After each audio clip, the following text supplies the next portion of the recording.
Welcome to the North Dakota State Library's Pathways Through the Prairies podcast.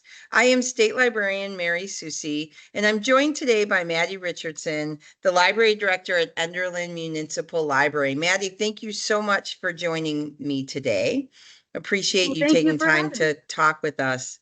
So, Mattie, the State Library's vision statement is providing pathways to knowledge and opportunities. Tell us, what was your pathway into the library world? Oh, well, I think that's a great mission statement because there's no place better to get those kind of opportunities and education than your public library, your school library, university library. I grew up as a kid who just loved to read. I was that girl who was in second grade reading Harry Potter and the Goblet of Fire. And I just always had a book in my hand. I just always loved reading. I always loved finding new books, new authors, things like that. I originally wanted to be a teacher when I grew up. I thought that would be a really fun thing to do and share my love of reading. Particularly, I wanted to be an English teacher in high school. So the path to where I'm at now is actually really kind of interesting because I ended up going to school in Missouri at an all-girls school. It was a liberal arts college, an all-women's liberal arts college, let me clarify. That was a 2-year school where you could get your associate's degree, which I thought was a good idea because I wasn't entirely sure about what I wanted to do. Sure. At the time, I knew it was something with writing because I had written and published my first book when I was 16. And wow. Yeah, I loved writing. I always wanted to write my own story. It was just one I couldn't find to read, so I just wrote it. But from there, I went to Valley City State to pursue a path in teaching. Once I started going to school there and doing the actual teaching part of it, I kind of thought that wasn't exactly what I wanted to do. Sure. So I decided to take a break. I actually worked at the Bobcat plant in Winter, North Dakota for a few years. I got all my student loans paid off. And weirdly enough, the newspaper, the Ransom County Gazette in Lisbon, where I lived, had approached me and asked me if I wanted to write for them. So I did that for a while because that's really kind of, my little thing that I like to do is writing and talking to people and reading. And so I did that for a few years. And that really helps. It really helps with shyness. If you have a kid that's shy and afraid to talk to people, just have them work for the newspaper, do cold calls, interviews, and stuff like that. After a while, I decided that wasn't exactly what I wanted to do. I got married. I got pregnant with my first kid. It was kind of hard to run around and do that all the time. But looking at the newspaper one day, I saw there was an opening for a library director in Enderlin. And I grew up in Sheldon, which was about 7 miles away. And I'd gone to the Enderlin Library a lot when I was a kid. So I kind of walked in the door and I thought, I don't know what I'm doing with my life. If they want me to be the library director, I'm going to take that as a sign. And the board, this worked really well. And so they hired me to do this job, and I keep saying I learn something new every year. I don't have a master's degree in library science. I'd love to, but I have all the kind of like connections that you would need to do this: reading, the writing, the talking to people. And I always say it's really surprising how much you actually are just communicating with people, and it's a people job. People don't think it is. They think you're sitting there reading a book all day, and I don't even have time to read at all when I'm here. So sorry, I'm trying to make it short, but I'm making it a little long. No, that's a great, there's so many different paths we could explore from that answer. I love it. And I'm just going to say, if you find that library job where someone's going to pay you to sit and read all day, send me the referral, because I would love that job. Yeah. I wish that was what our job was. So tell us a little bit, Mattie, about the book that you wrote. Sure. I'm also a huge fan of history. I love American history. It actually started out as like a school project. I did go to school for a while, and I was homeschooled for a while. And my mom was like, well, if you want to learn how to write, the best way to do it is by just starting to. And you can write a paper on whatever you want. I was maybe 11 or 12, and I really wanted a horse. So I researched about one of my favorite ones in Appaloosa and how they came to be a breed and everything, and the story behind the Nez Perce tribe and the Indian Wars in the West and all that kind of stuff just intrigued me. And so I wrote a paper on it. But then I thought this would be kind of interesting, like as a story that you could share with people, and the history and the story of the Appaloosa. And I just kind of wrote it for fun. And then I thought it might be kind of cool to maybe look into publishing and stuff. I have an uncle who was an English teacher. He was a published author. He was a journalist too. And he read it over and said, if you want to try to publish it, you sure can. It's got what, it takes kind of. And so I did a lot of work with it. And I self-published it when I was 16. And I kind of kept going with that idea with the horses in history, different segments of history. I have one about the Civil War, the Pony Express, the Battle of the Alamo. To me, it was like, hey, this is just a fun project, and I'm just, gonna publish it. And one of the best things about it was I write for 8 to 12-year-olds, my favorite age group. I got to share that history with them, share the love of horses, writing, reading, all these things that I'm really excited about. But I still write. I have not been writing as much with everything else I got going on. My goal was to eventually sell 10,000 copies of my books, and I'm about 2,000 from that. So wow, that's great. That's awesome. What's your first book called? The first book is actually called Appaloosy, Appaloosy. And the reason it's called that is actually because the Appaloosa horse, they started calling them that because the Nez Perce Native Americans lived near the Palouse River. So they called them Palouse horses. Eventually became something like Appaloosy until it became Appaloosa, like we know them as today. Oh, look at that. You just gave us a history lesson as well. That's awesome. I love that. Yeah. So how long have you been at Enderlin? It hasn't been that long. No, I actually started here. It's easy for me to remember because I was 7 months pregnant when I interviewed for the job, but I didn't tell anybody. But so I was here late 2021. Okay. So it's going on, 3.5 years. 3.5 years. Okay. Yeah. What has been the most surprising thing to you as a library director? The most surprising thing, I don't know. I always tell people it's nothing like what you would expect.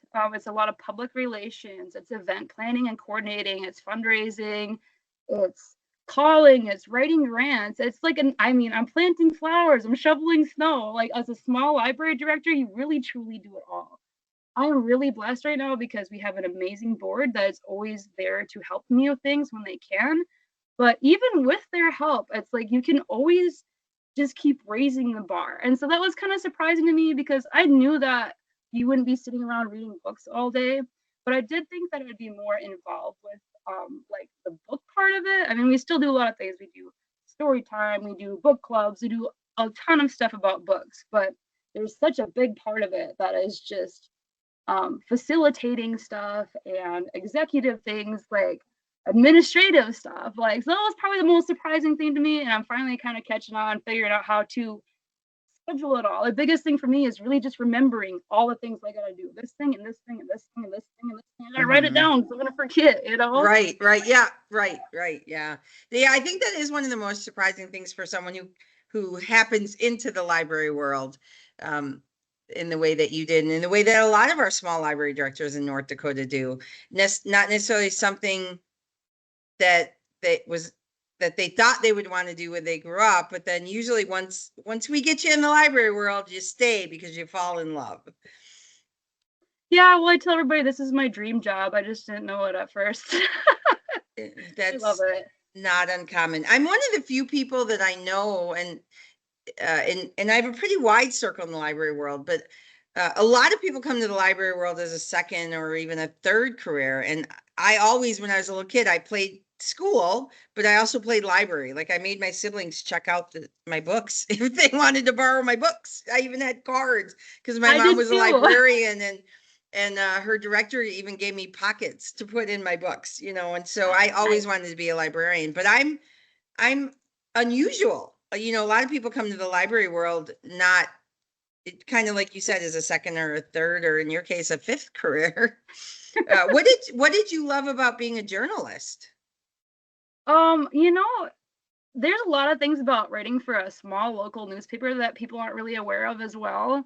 One of the things is that your newspaper is so important because it holds your community together, because it's a cheerleader for the community, because it helps keep people involved in local government. There are so many aspects of it that I had no idea were that important.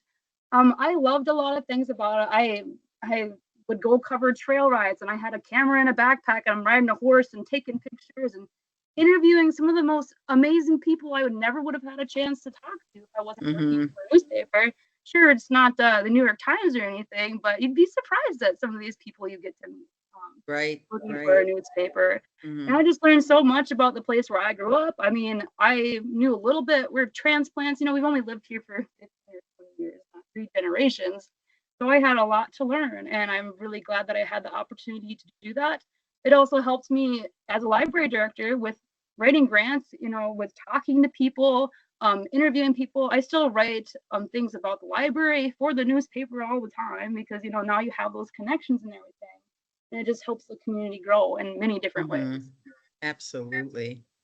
Absolutely. What are some of the things about your library that you think people would be surprised to learn? Well, I think we have a super amazing library here. I always kind of knew that, but I was never as involved as I am now, I suppose. One of the things that not a lot of people are aware of is that we've had a library for a long time, I can't tell you the exact date, but at least since the 40s. But it was actually in the basement of what was the city hall.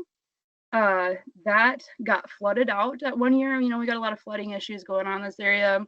It wrecked a lot of the books and stuff. And so the community said we need a library building, a building dedicated to our books and for our kids.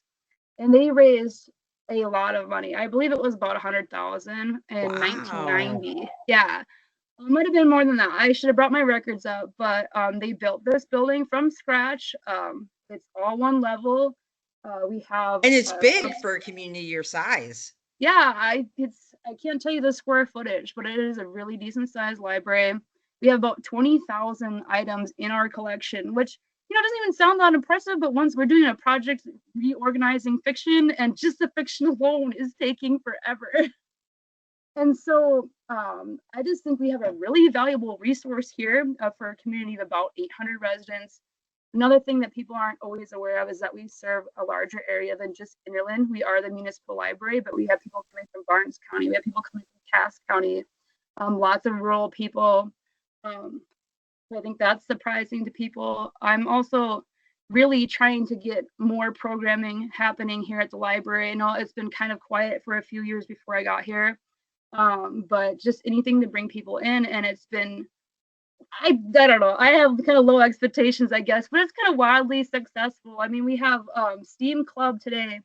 I limited it to 15 kids, 8 to 12-year-olds, since I'm doing it myself. And we'd have at least 30, 35 kids that wanted to sign up, which, I mean, it's not like they have to do it. It's not like school. Right. So we have, I mean, we people are really good about, they want things to happen here, and I want to share that stuff with them because we have such a resource here. Utilize it. It's free. Everything here is free to use. So That's really awesome that you're having such success within the community and that people are responding as you're introducing new programs and new services.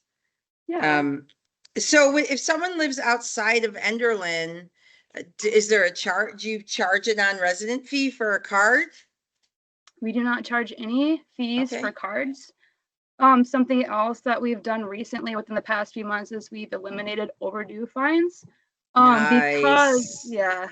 yeah, one of the things we just, if they lose the materials, we charge replacement fee, but that just relieves a lot of stress on patrons' Mm-hmm. end, on our end. I love it. I'm glad that we did it. Mm-hmm. And a lot of libraries, that's been a trend the last couple of years. And it started really in North Dakota. It's been going on for a while in the broader library community, but in North Dakota, it really started with the pandemic. And 2020, when people couldn't get to the library, or they only had the book return, and libraries couldn't get in, they were, it was much harder. And so they're just like, we're just going to waive fines.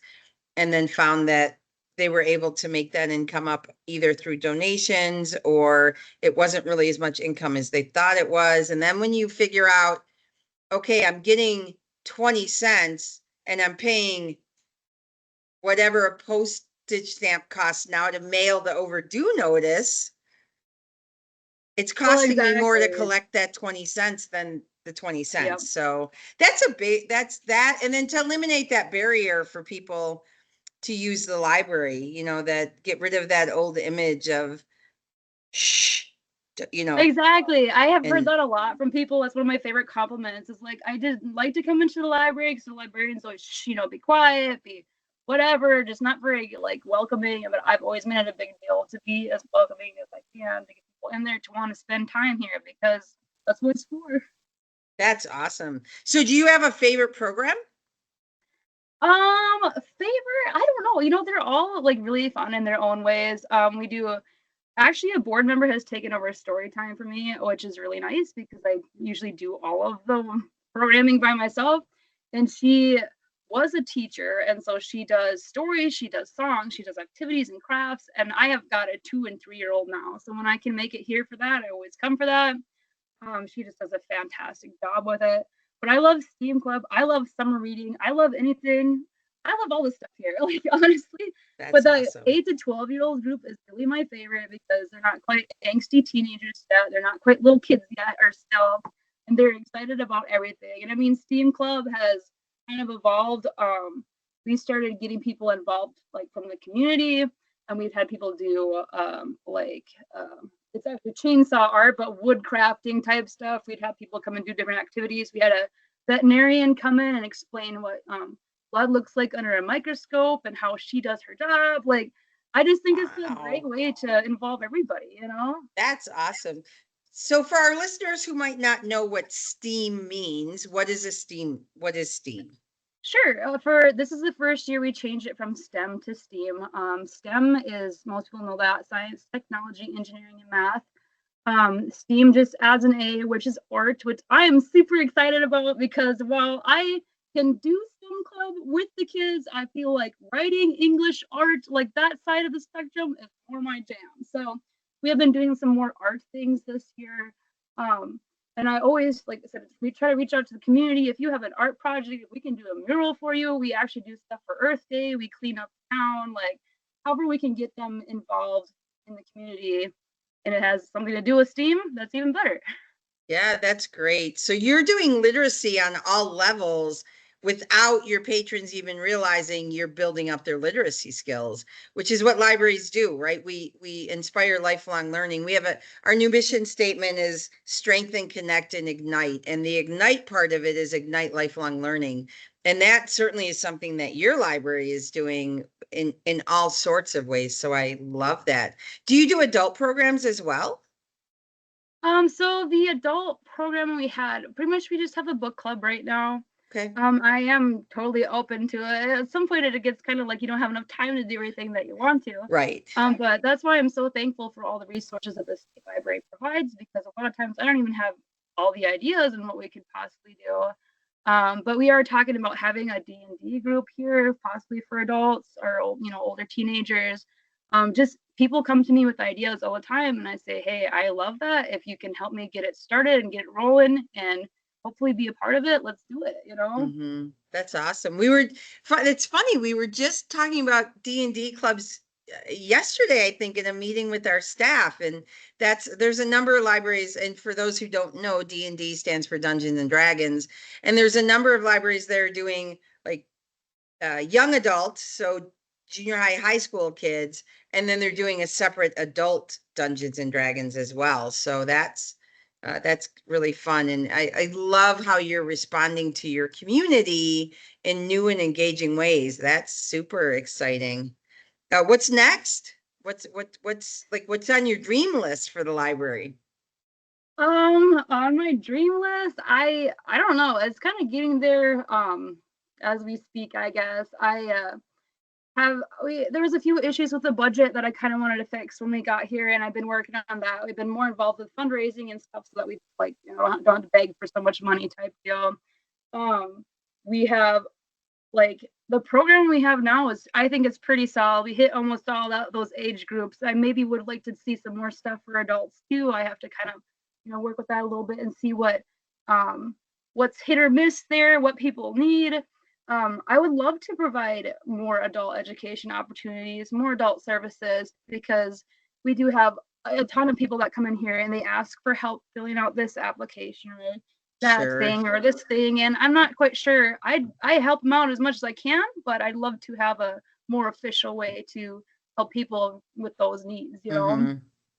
So I just want to see the good things continue. I want to see people keep coming to the library. I want it to all be kind of knitted together with the community, because that's what it is. And the library kind of, in a lot of ways, is the heart of a community. People just don't always know it. One of my favorite compliments is people when they come in here and they say, I haven't been in the library for years, or I've never taken my kid to the library, or whatever it is. And they come in here and they become some of our best patrons. And that's what I want to see continuing. I want to see everybody using this resource that we have and sharing it with other people. And I want to see us giving back to the community in whatever way we can, because we're losing some of those connections. Like Enderlin doesn't even have a grocery store anymore. So the city is working on that, and the city works with us on other things too, to just keep us all involved and happy and thriving in this little tiny town. You know, I used to think it was the middle of nowhere, but it's only actually like 50 miles from Fargo, so I don't know if it's really that much in the middle of nowhere. Still quite a drive. I live in Lisbon right now, which is about 70, and that even feels like the middle of nowhere. So if we can build community here, that is my goal and vision, a lot of it anyway. And there's so many aspects of it, but that's the biggest one. What do you think someone would be surprised to learn is in the library collection? Is in the library collection? I've been working on that too. I've been trying to update some of the stuff so it's not just books, obviously. I know people have streaming services, but we do have DVDs available for people who might not be able to afford those services. Yep. We have books on tape. We have one of my favorite things that's been really popular here is the I don't know what the technical term for them is, but the Wonder Books, the books that have the audio already in them. So the kids can't wreck the CDs, lose whatever we had in the past. And the kids just love that. This has been going in and out like crazy. We're trying to do a library of things eventually. It's kind of a process. I actually did a grant and got a storage shed to kind of keep that stuff in, because we never had room here before. So one of the things that I'd be really excited about checking out personally is like children's toys. Because we all know a kid plays with a toy for one day and then they're not excited about it anymore. So why don't you just keep rotating them out? So eventually we'll get there where we have like even more resources than we already do. So that's that might be surprising. Yeah, I'm excited for that too. That's cool. And so for our listeners that don't know, libraries of things are libraries circulate items that aren't quote unquote traditional library items. So not a book, not an audio book. It might be cake pans. It might be kids' toys. It might be like Minot has a tools library. I know Jamestown Library has a large libraries of things collection, and they have a lot of kitchen, like they have an Instant Pot, and they have different tools you might want to try out before you invest in one, or they have a fossil rock kit. So I love that you're thinking in that direction as well. And again, it's an opportunity to tap into the community.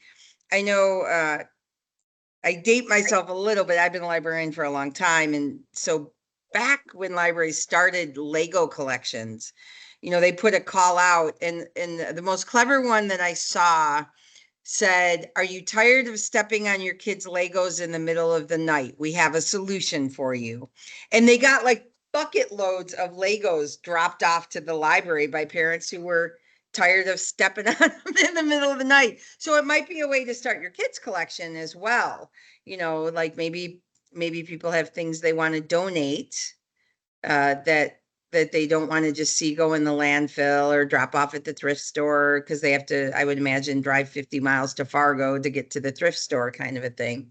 So it's another way to serve your community, taking the word serve very, very broadly, right? Yeah, exactly. I think that like that's what I'm trying to do is like open the box here. Like so many people come in and say, oh, I thought you only had books. I don't read. I'm like, well, we got this and we got that and we got this for your kids and that for your grandma and everything else, you know.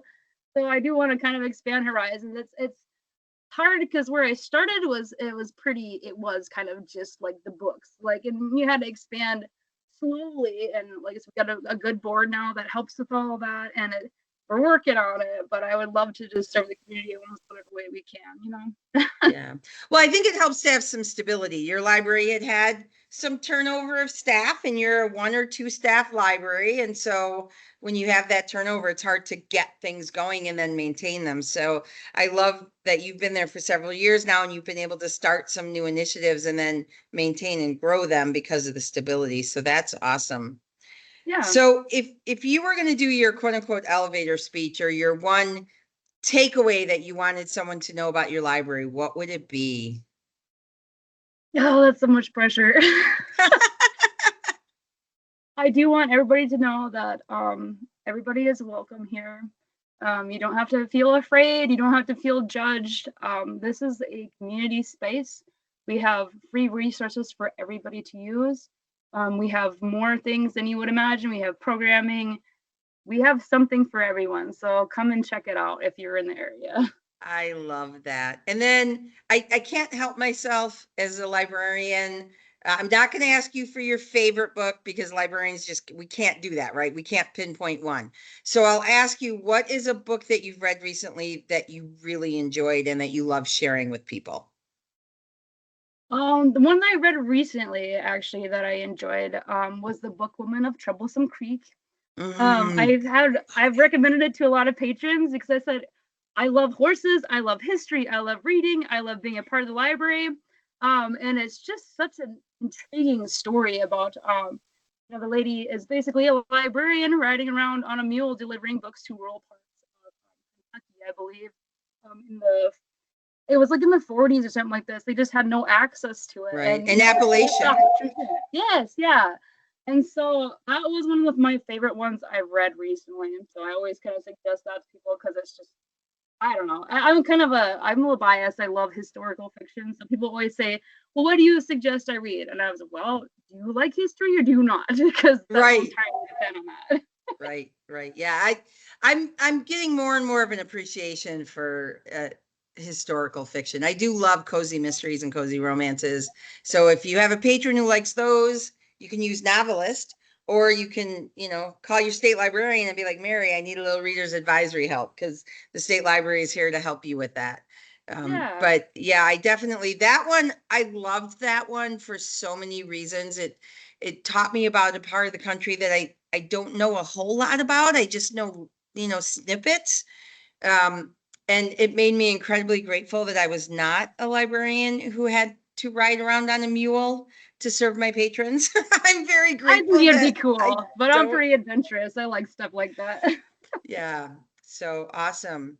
Well, Mattie, thank you so much for taking time to talk with us today. It was awesome to hear about all the amazing, incredible things that your teeny tiny library and your community of 800 is doing. You are doing huge things for your community, and that's absolutely wonderful. And we loved getting to learn more about it. So thank you so much. Thank you, everyone, for listening to this episode of Pathways Through the Prairie. I am State Librarian Mary Soucie, and I look forward to connecting with you next time.